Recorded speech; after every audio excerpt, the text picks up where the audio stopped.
오늘 우리에게 주신 하나님의 말씀 보도록 하겠습니다. 사사기 8장 29절로 35절 말씀입니다. 생명샘가 9월 30일 월요일 말씀 기드온의 죽음 함께 읽겠습니다. 요아스의 아들 여룻바알이 돌아가서 자기 집에 거주하였는데 기드온이 아내가 많음으로 그의 몸에서 낳은 아들이 70명이었고 세겜에 있는 그의 첩도 아들을 낳았으므로 그 이름을 아비멜렉이라 하였더라. 요아스의 아들 기드온이 나이가 많아 죽음에 아비에셀 사람의 오브라에 있는 그의 아버지 요아스의 묘실에 장사되었더라. 기드온이 이미 죽음에 이스라엘 자손이 돌아서서 바알들을 따라가 음행하였으며 또 바알브릿을 자기들의 신으로 삼고 이스라엘 자손이 주위의 모든 원수들의 손에서 자기들을 건져내신 여호와 자기들의 하나님을 기억하지 아니하며 또 여룻바알이라 하는 기드온이 이스라엘에 베푼 모든 은혜를 따라 그의 집을 후대하지도 아니하였더라. 아멘.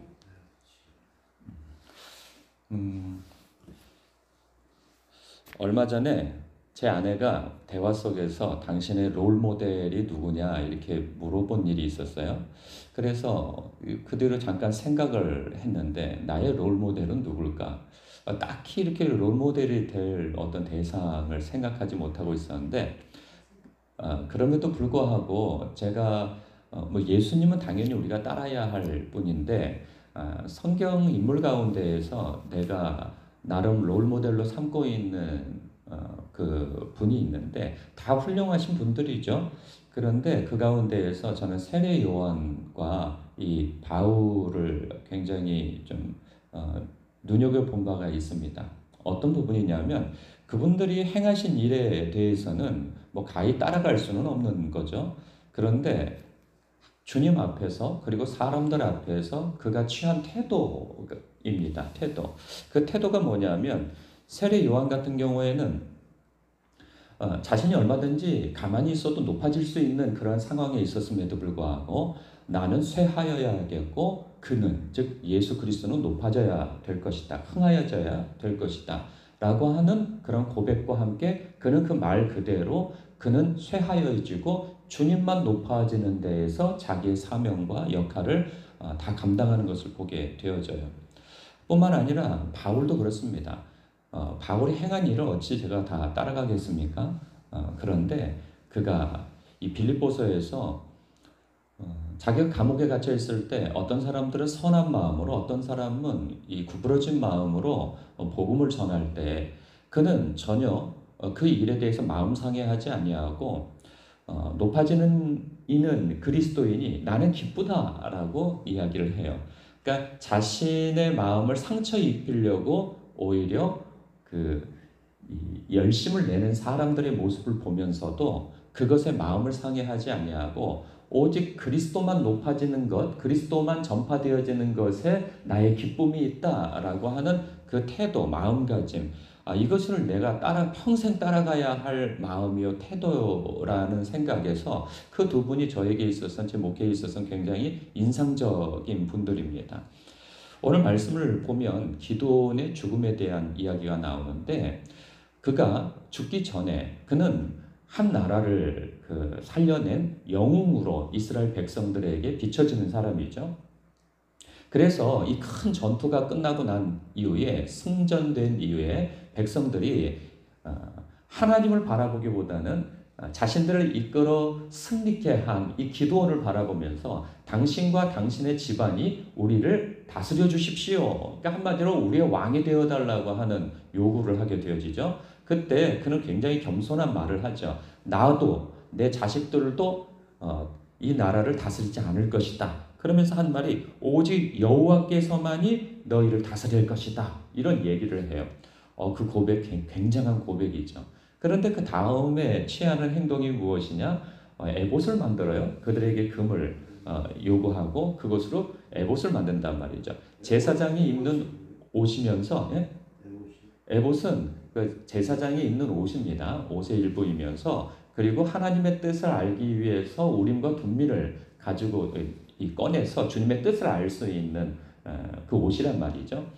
그런데 그는 제사장도 아닌데 자기가 제사장을 자처하는 태도도 이상하고, 물론 무슨 선한 마음으로 그렇게 할 수 있었겠죠. 이전에는 하나님의 뜻을 바로 알아서 어떤 행동을 했지만 그 이후에 그 사람의 삶에 있어서 하나님의 뜻이 무엇인가 라고 하는 부분에 있어서 뭐 선한 마음으로 그런 행동을 할 수도 있었겠으나, 그렇다고 해서 하나님께서 세우신 그 제사장을 하나님께서 패하지도 아니하셨거든요. 그럼에도 불구하고 자기가 제사장의 그 위치에 선 것처럼 행동한 것은 가히 순수한 그런 마음은 아니란 말이죠. 마음은 순수했다 할지 몰라도 그 과정이 백성들로 하여금 그것을 음란히 섬기게 만드는 장본인이 되게 됩니다. 예, 뿐만 아니라 그가 율법에서 그 하나님께서 금하신 너희들 가운데 혹시 왕이 세워진다 할지라도 그 왕이 조심할 것 세 가지가 있는데, 아내를 많이 두지 말 것과 또 재물을 많이 축적하지 말 것과 말을 많이 두지 말라는 거예요. 그런데 이가 한 행동이 뭐냐? 아내를 많이 두어요. 이미 그는요, 하나님 앞에 택함 받아 부름 받기 이전에 그 결혼한 사람이에요. 그리고 자식도 있었어요. 뭘 보면 알죠? 그가 그 세바와 살문나를 붙잡아서 그를 처형할 때 자기 아들한테 명합니다. 저들의 목을 치라. 그랬더니 두려워가지고 치질 못하죠. 그랬더니 세바와 살문나가 네 손으로 나를 죽여라 이런단 말이죠. 그때 아들이 등장해요. 그런 거 보면 그는 결혼한 사람이에요. 이미 청년의 때가 아니란 말이죠. 가정이 있는 사람인데, 그리고 하나님께서는 창세기에서 이미 아담과 하와를 세우면서 그럼 뭐라고 했죠? 왜 이렇게 적절한 단어가 생각이 나지 않아요. 한 사람의 배우자를 갖는 일부 다처제가 아니라 일부 일처제로 하나님께서 정하셨단 말이죠. 이 단어가 생각이 안 나요. 예. 그런데 지금 하나님께서 명하신 것에 벗어난 행동을 하고 있단 말이죠. 물론 그 시대의 문화가 일부 다처제를 다 당연하게 여기고 있는데, 이때 다른 나라의 왕들이 행하고 있는 그 길을 따라가고 있단 말이죠. 그래서 무려 70명이나 되는 자식을 낳을 정도로 많은 아내를 두고, 뿐만 아니라 첩까지도 두고 있음을 보게 되어져요. 거기에서 아들의 이름이 뭐예요? 아비멜렉. 그 이름의 뜻인즉 내 아버지는 왕이시다라는 거예요. 그 얼마나 웃깁니까? 자기는 왕이 되기를 원치 않았으면서 아들의 이름은 내 아버지는 왕이다라는 이름을, 굉장히 역설적인 이름을 했죠. 그러니까 그는 백성들을 다스린다고 말은 하지 않았지만 그 중심에 다스리는 왕이 되고 싶은 마음은 있었어요. 그리고 왕으로서 그 시대에 다른 나라의 왕들이 행하는 일들은 다 하고 있었단 말이죠. 사람들로부터 존경도 받으려고 하고 명예도 갖고, 그리고 모든 부귀와 영화를 다 누리고 있었다 하는 거예요.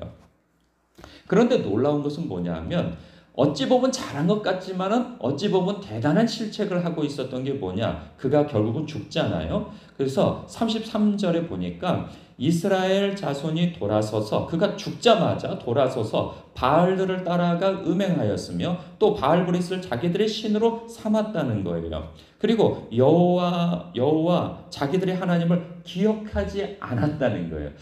저는 이것을 보면서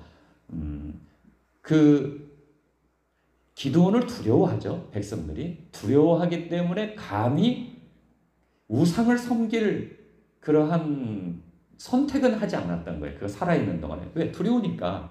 괜히 그랬다가 죽임을 당할 수도 있으니까. 그러나 그 마음속에는 뭐예요? 하나님이 가르쳐진 바가 되지 못했다는 거예요. 물론 그가 레위인도 아니고 선지자도 아니고 그 제사장도 아니에요. 그렇기 때문에 그가 백성들을 가르칠 수는 없었겠죠. 그러나 이 분위기를, 이게 묘한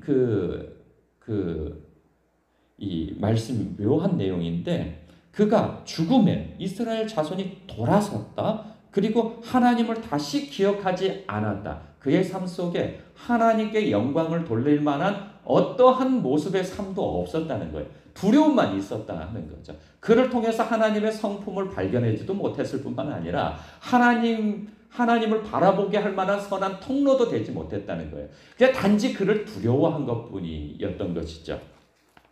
그런 생각이 들어요. 저도 목회를 하면서 성도들이 혹은 제 가정의 한 가장으로서 제 자녀들이, 아들들이 지금은 어리니까 아빠가 요구하는 대로, 아빠가 끌어가는 대로, 아빠가 혹은 무서워서 교회를 다니고 하지만, 이 아이들이 장성하여 독립을 할 때가 되어졌을 때, 난 더 이상 교회 다니지 않을 거야, 난 예수 믿지 않아, 난 전부터 그랬어, 이러고 선택할까 두렵습니다. 뿐만 아니라 우리 성도님들이 제가 존재하고 있을 때에는 신앙생활을 앞에서 잘하는 것 같이 보여요. 근데 꼭 그렇지도 않아요. 제가 있음에도 불구하고 그런 것 같지도 않아요. 그래서 제 마음에 큰 마음의 짐입니다. 제가 존재할 때뿐만 아니라 존재하지 않을 때도 나라고 하는 존재에게 있어서 영향받는 것은 오직 예수 그리스도가 되길 바랍니다. 그러니까 평생 하나님을 경외하며 하나님을 예배하고 하나님의 뜻을 쫓아 살아가는 것이 그들의 삶의 방향성이고 목적이고 그리고 기쁨이 되기를 원합니다.